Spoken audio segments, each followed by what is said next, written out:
Back at our Capitol on a balmy morning here, and I'm pleased to be joined today by New York State Senator George Borello of Western New York, one of my colleagues, and Assemblyman Tague, who has done just a tremendous job in his first term and a half? Two terms Two and a half. Yeah. We're here to talk today about a critical initiative that will return power to the people of the state of New York, and that is recall for statewide elected officials. New Yorkers are not living under a representative democracy. Andrew Cuomo thinks he is a dictator of a monarchy. He's using this virus as a means to do what he's always wanted to do, which is assume full control of the government of the state of New York. And don't take just my words for it. Back in 2011, he was only a year on the job, in 10 years before COVID-19 and these extraordinary powers he enjoys now. He said it himself, "I am the government." Time and again, he has brazenly broken laws, abused the resources of state government, and rammed his politically driven edicts down the throats of New Yorkers. He is the worst and most corrupt governor in a century. He has no respect for the law-abiding, hard-working taxpayers of this state. From his deadly nursing home cover-up, which I know you're all covering, and I hope you keep helping us find answers, to his destruction of New York's economy, he has trampled on the rights and the liberties of New Yorkers in all corners of this state. New Yorkers have been forced to take him to court. Small business owners have been in court every week to overturn these unconstitutional executive orders. And you know what? They've won every single time. They've been forced to sue because the Democratic-run legislature is full of lemmings that don't do the job that the taxpayers pay them to do. They will not take their authority back from a dictatorial governor. They have ceded all control to one man. That's not the government we're entitled to in our state constitution. That needs to change. This is America. We should have government of, for, and by the people. And it's way past time that we take away power from one person and return it to its rightful owners, the citizens and the taxpayers of the state of New York. And that is why the New York Republican Party today is fighting to bring a recall mechanism to the people of the state of New York. Giving New Yorkers the power to recall statewide elected officials would bring much needed reform and accountability to this government. This should not be a partisan issue. It's something that every Democrat, Republican, Independent, Conservative, Liberal, no matter what stripe you're of, you should support it because it holds people in power accountable. 20 other states in America have a recall provision, and we're seeing its impact right now in the state of California, not exactly a conservative hotbed. A state more democratic than New York, but its citizens have taken to the street and they're passing a petition, and more than 1.4 million Californians have signed their name to a petition to recall Gavin Newsom for many of the same reasons that New Yorkers are passionate about the topic here in New York. They only need 100,000 more signatures to reach their threshold and force a recall election. People have seen hypocrisy. They've seen the abuse of power and the politicization of this virus. They're sick of their livelihoods being destroyed while one person dictates rules to the masses that they don't even follow themselves.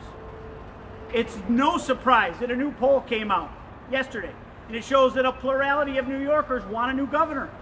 47% said they're ready to elect someone new. And we'll get to that in 2022.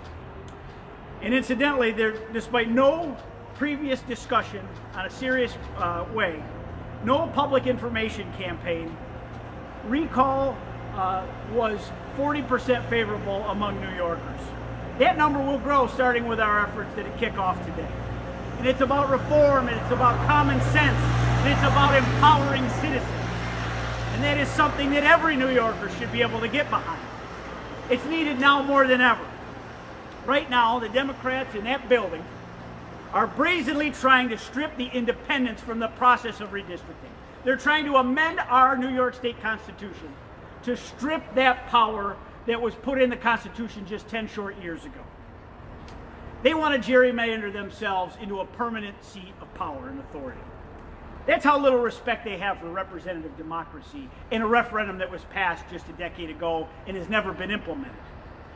So we're calling on New Yorkers today to join our movement and to bring recall to New York. Call your assembly member, call your senator, and tell them we want the opportunity to recall in New York.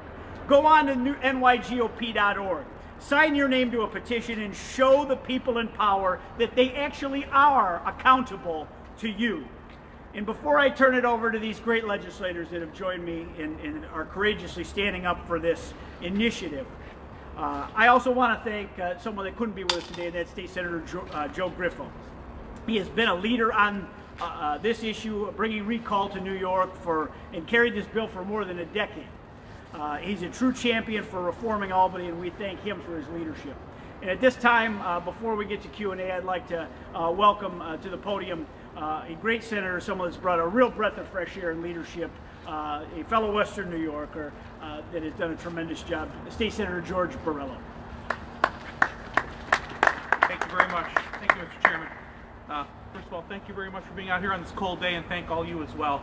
I also want to thank Senator Joe Griffo, who has been talking about this, introduced this legislation for years, because he understands that it's about accountability in government.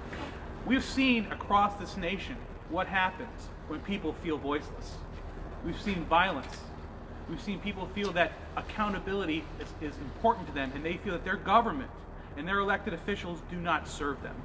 So what do?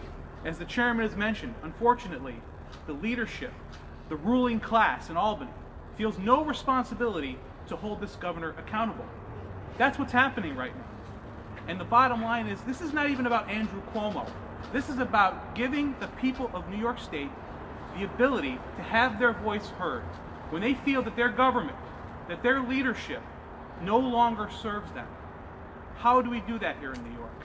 There really isn't a vehicle. There isn't a day that has gone by in the last year that someone hasn't asked me about how they can take action to bring their government back to the people. Having a recall process in New York State is that empowerment. We need to empower the people of New York State by giving them the ability to recall their statewide elected officials. That is the essence of what this bill does. We have matching, in the Assembly matching bill there as well. But the bottom line is, we want to make sure that the people of New York are heard. We want our elected officials to know that you cannot have a government that is not transparent, that is no longer listening to the people that originally elected them. So much has happened in this last year. We have faced this horrific pandemic, 11 months of this, and yet now we look back and say to ourselves, is the government serving us? Is the person that you elected originally doing the job you thought they would do? We all understand that sometimes in life you get buyer's remorse, and people can take action. My God, you can return something to Amazon a year after you buy it if you want. But in politics, in New York State, there is no buyer's remorse option. We need to give the people of New York this voice so that they don't resort to things like violence, so they do feel that they have a government that is accountable to them. And that's what we will do by instituting a recall effort here in New York State. And I'm proud to be standing with Joe Griffo and everyone else that is going to move this forward in our state legislature. Thank you, Mr. Chairman. And now we'll hear from Assemblyman Chris Tague. Thank you, Chairman. Thank you, Senator Borello. Thank you, everyone from the press, for being here this morning on a chilly Albany morning. You know, first of all, even before the COVID crisis, New York is first where it should be last, and last where it should be first. And that's what we're talking about here. The people have no choice, and we need to get back to that. And that's what this bill is all about. You know, somewhere along the way, Governor Cuomo abandoned the basic principles of democracy. He's forgotten that the very fabric of our government is of the people, by the people, and for the people. The governor's runaway executive powers during this pandemic have crushed businesses, devastated our economy, and led to unprecedented loss and disaster. A recall mechanism would bring overdue balance back to state government. One individual should never be allowed to dictate the lives and decisions of 19.5 million people. I am proud to join this effort that restores accountability in Albany and gives the public a greater voice in their government. Thank you very, very much. Great. Thank you, Assemblyman. Now I'll take any questions. Do you fear at all in a distant alternate future where we have a Republican governor that something like this could backfire?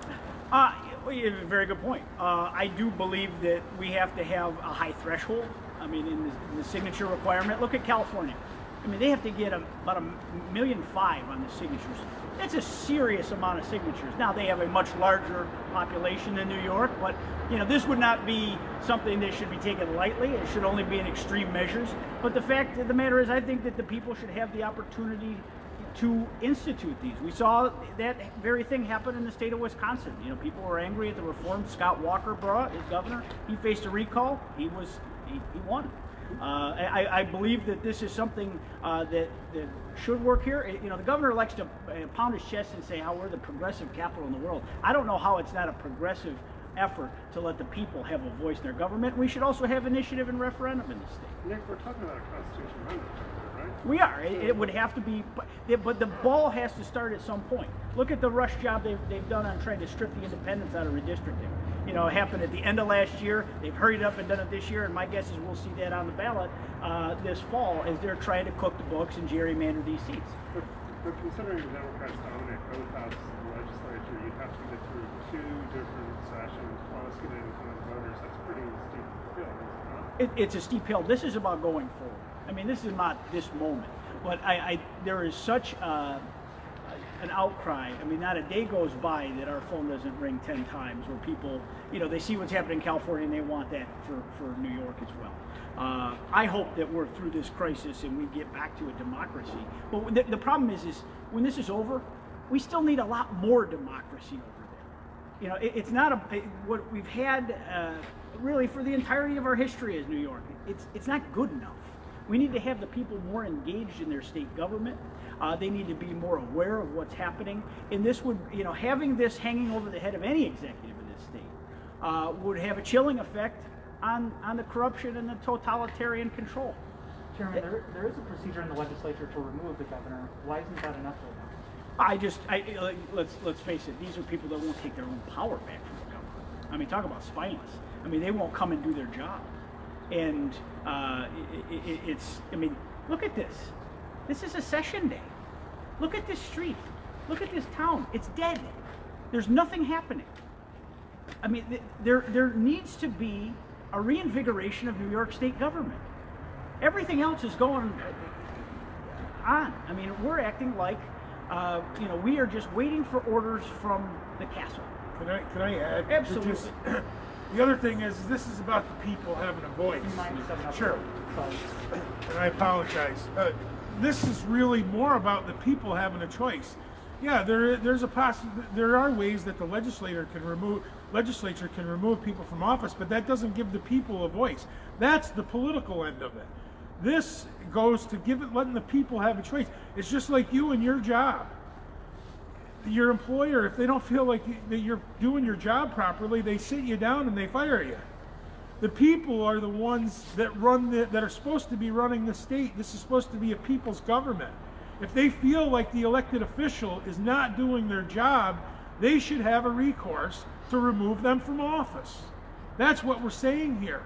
After 10 years of what we've been through in this state, the guy that proclaims to be the greatest thing there ever was, okay? I think if you look at the polling numbers compared to where he was 10 years ago, people are thinking much differently. And we've seen it through this COVID crisis. So my point is, this bill is about giving the power back to the people, not politicians, to the people. America was founded on people making their own decisions, not government. That's the reason why we had a revolution.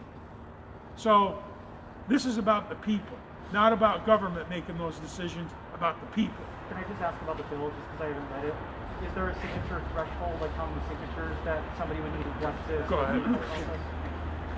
And again, this is based on the current language in the bill. 12% of the people that voted total for that particular office in that previous election. So just to give an example, if you were talking about Governor Cuomo's last election, 12% would be roughly 740,000 signatures. That's a fairly high threshold in that sense. But as Chris said, this is about empowering people and giving this mechanism, having it there, even if it's technically never used, still brings comfort to people that they have that option. So we want people to feel that government is going to serve them again. Right now, I don't care what party you are, this is not a government that is serving the people. I think, and let's face it, I'm one of only 4 senators that voted against giving the governor this unprecedented power. Because I knew that any legislature that would cede this much power to the executive would be very reluctant to take it back. And what have we seen? We have seen every single day of session, we've introduced an amendment asking them to curb the governor's authority, to take back that power. And every single day, every single one of them voted against it. So this is a legislature that is no longer doing its constitutional duty. This is why power needs to return to the people in a peaceful, responsible way, not by force, which is what we are seeing now in so many places across this country. That's a shame. People need to have confidence in their government. Is there a case to be made, though, that this past November was, in a sense, a referendum on the governor's performance, being that the people didn't necessarily vote more people into office that would support removing his executive powers?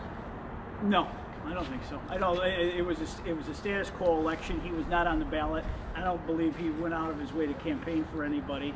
And frankly, they hid from their responsibility. So I don't believe that last year was any sort of indication of this. But what I think you're seeing more and more is with these businesses having to go to court to get satisfaction. This tells the story of what's happening in the real New York right now. Is restaurateurs and people that have just been crushed by these, wanton, arbitrary, and capricious regulations that have come out, from the governor. I mean, I know my particular home region of Western New York being stuck in orange and yellow zones when people could literally drive 2 miles up the road and enjoy a nice hot indoor dining meal. And businesses have had damage done to them that they'll be lucky if they can come back from. But so many of them took matters into their own hands because they couldn't get satisfaction on the legislature. And they took it to court.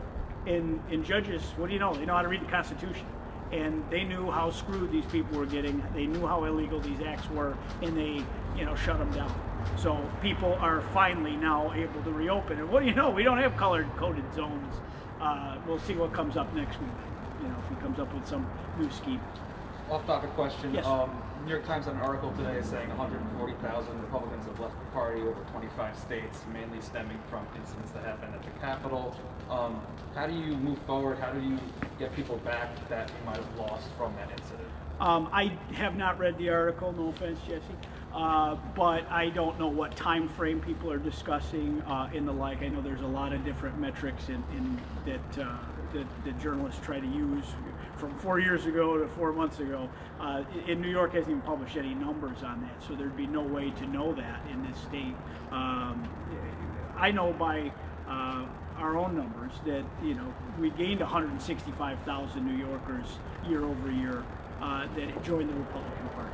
We are going to be working day and night to restore this party as the party of common sense for the taxpayers of the state of New York. I'm going to do my job here by initiatives like this, by traveling the state and talking about common sense solutions for New York State taxpayers, because they're the ones that are forgotten here. We saw it last year, and we talked an awful lot about bail reform before the virus, and the criminals came first, the taxpayers came last. And those are the sorts of things as we get closer to 2022. We have municipal elections, but we're going to be laser focused on the next statewide election here. And we're going to talk about an agenda that New Yorkers of all affiliations can buy into. This is not about, and I've said this time and again, I'm not in this as leader of this party to achieve some right-wing agenda. This is about restoring this state to common sense, to a place where people can stay, they can afford to live, and we can keep our families together, because that is not happening right now.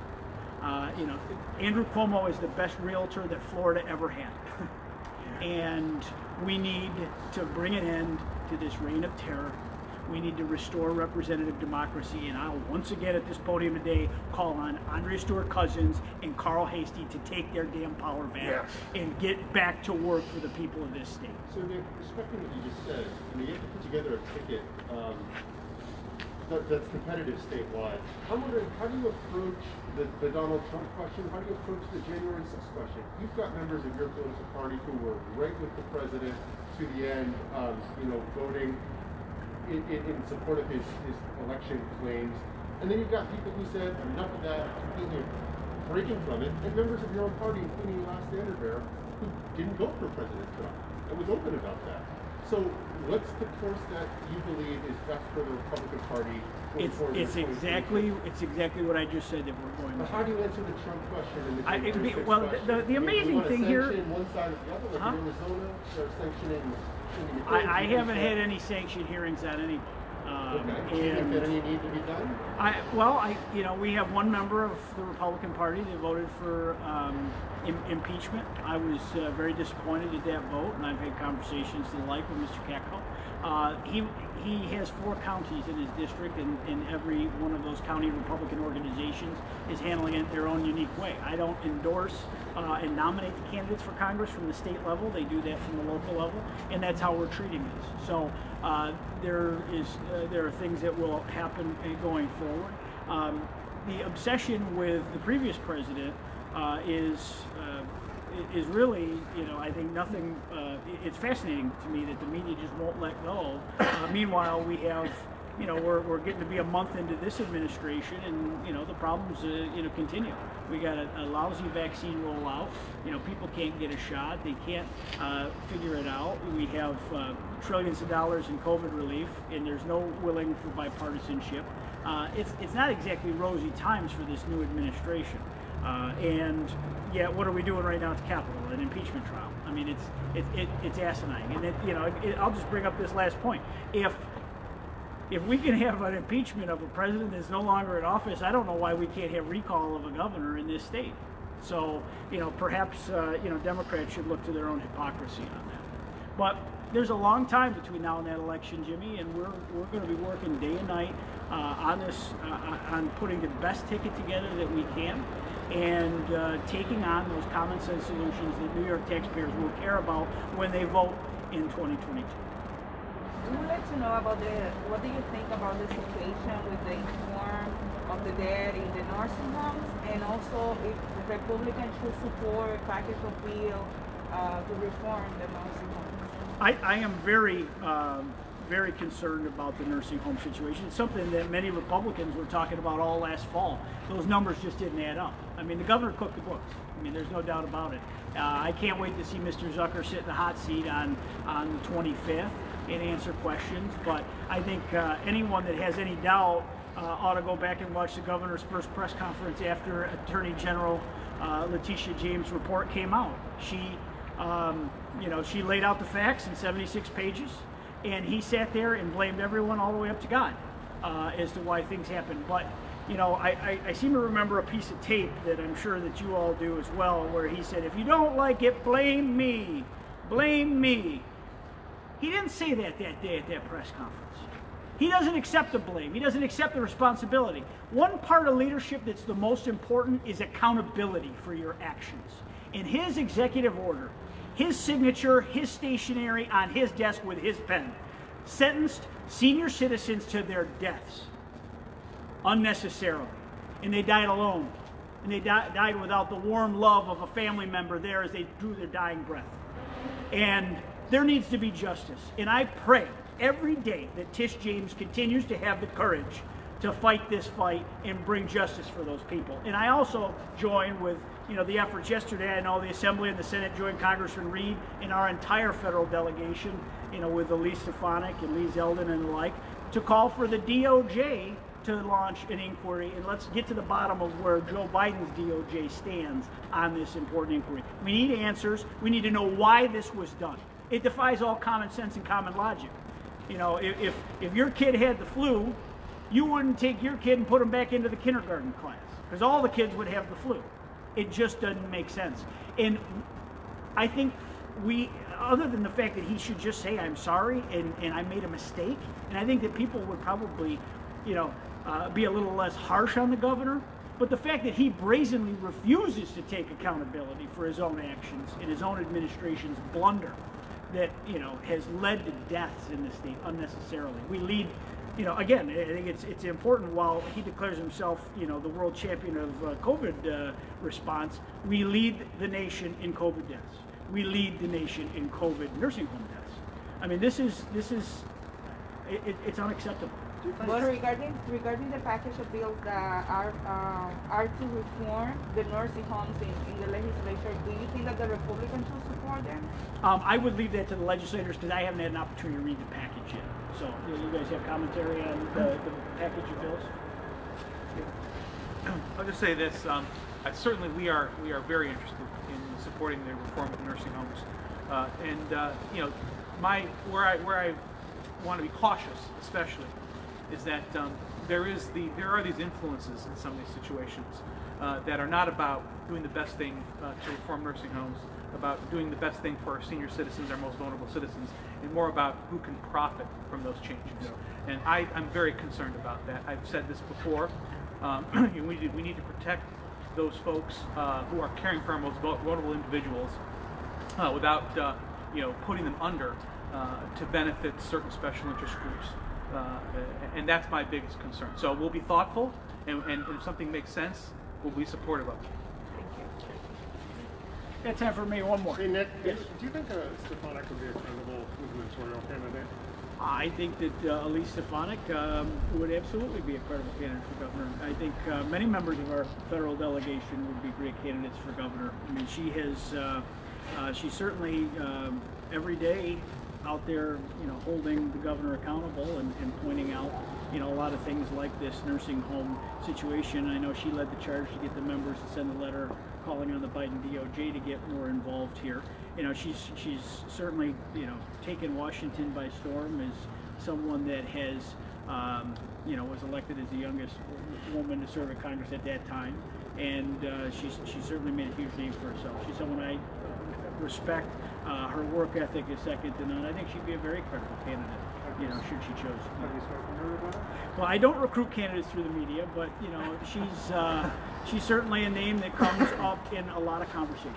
When do you want to have that Last question settled? We're working hard on it right now. So, you know, by law, we can't nominate a candidate until about right now, next year, as long as the political calendar stays the same. It'd be a February, I believe, convention process to nominate based on the current calendar.